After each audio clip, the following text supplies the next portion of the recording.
started talks between America and Iran and the other Western nations about defanging Iran so that she no longer goes for nuclear weapons. And the talks, I had 2 days of talks in Geneva in the middle of the month, and they seemed to, on the surface, appear to have gone well. To continue next month.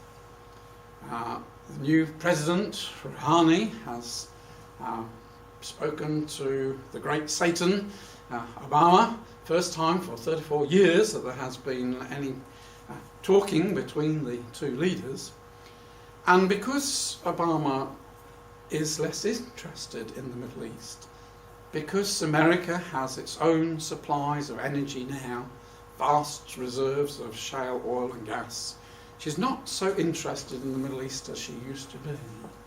And what she wants to do is to wash her hands of these conflicts there in order that she can concentrate on what she perceives as the greater threats, the expansion of China.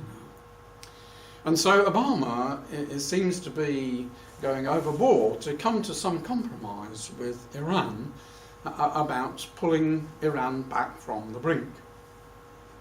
And it would appear that this may indeed happen, that wiser counsels might prevail.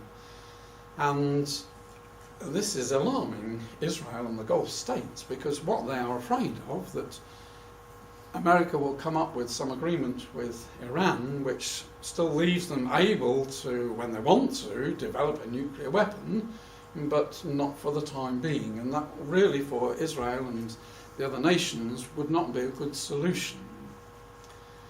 But you see, the problem is Iran is running too far ahead of itself, and the angels are having to push her back. The time hasn't come. The time will come when Gog eventually comes down against Israel, that Iran will be on the side of Russia and will come against Israel. But that lies in the future. It's too early yet. They've got to be pushed back in order that there can be this period of peace and security for Israel in the Middle East to become prosperous. And at the moment, the sanctions which the West have put on Iran are very effective. They're really biting. The Iranians are on their knees, and they can't last much longer. And so there is tremendous pressure for them to come to some compromise in order that some of these sanctions are lifted. And so, as I say, I think we're going to experience a time when Iran is forced by the circumstances to pull back and to agree with America, and sanctions then will be lifted, and a period of stability there.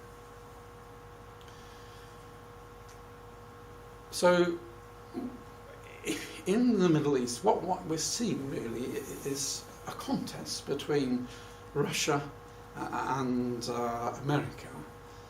Russia backs Syria, backs Iran, and America backs Jordan and backs Israel. And at the moment, as I say, Obama's credibility, you've had some fantastic article in the Telegraph yesterday, and well, another one today. The Saudis are absolutely angry with Obama because they feel that he's let them down. They're so afraid of Iran that they want Iran squashing, and America's not going to do that. So who is the only strong power left that can help them? Well, that is Israel. And we're seeing this fascinating change that Putin's power seems to be growing in the region, and America's power seems to be shrinking. I say this is opening the way for Britain to come in and be a strong power in the region, working with Israel, working with the Gulf states. This is a wonderful change. So just to summarise where we've got to before we just go to the last part, the Muslim Brotherhood was the power behind the Morsi and his party. This year it has been routed from Tunisia, with after all the overthrow, a Muslim Brotherhood type party was in power But again, that has been thrown out about the middle of this year, shortly before the Egyptians. So it's disappeared from Tunisia.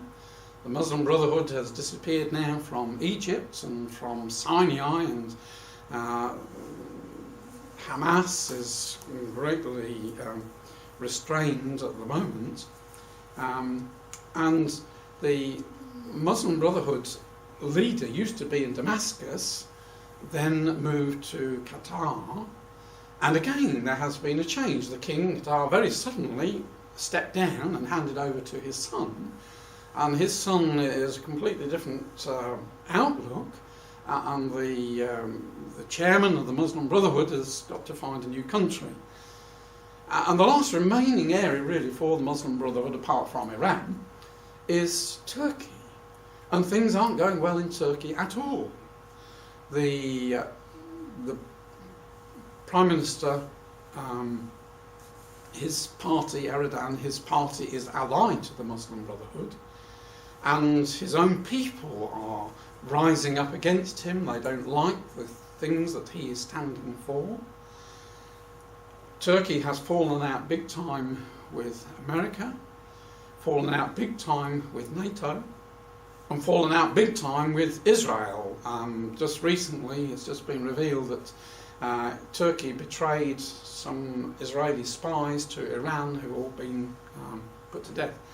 So he is very isolated and losing power. He thought he came where he would be able to unite the Middle East under his power, but just in the past few months everything seems to be changing around to the Muslim Brotherhood. And as the Jerusalem Post put it, the sun is now setting on the Muslim Brotherhood's hopes of regional domination. And in this change has been this rise in the cooperation with Israel. We know it's happened secretly in the past, but it's becoming more open and more spoken about. Egypt is working with Israel. Saudi Arabia is,